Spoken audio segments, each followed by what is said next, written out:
Unang pasimula ay nilikha ng Diyos ang langit at ang lupa. Ang lupa ay walang hugis o anyo.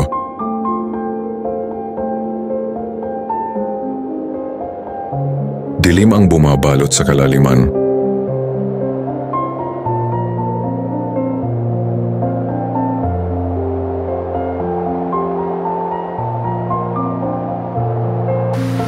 At kumikilos ang Espiritu ng Diyos sa ibabaw ng tubig.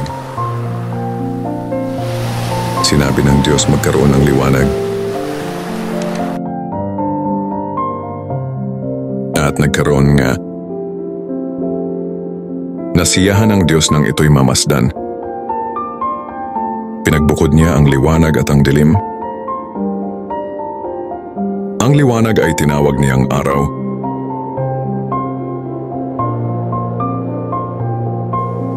At ang dilim naman ay tinawag na gabi. Lumipas ang gabi.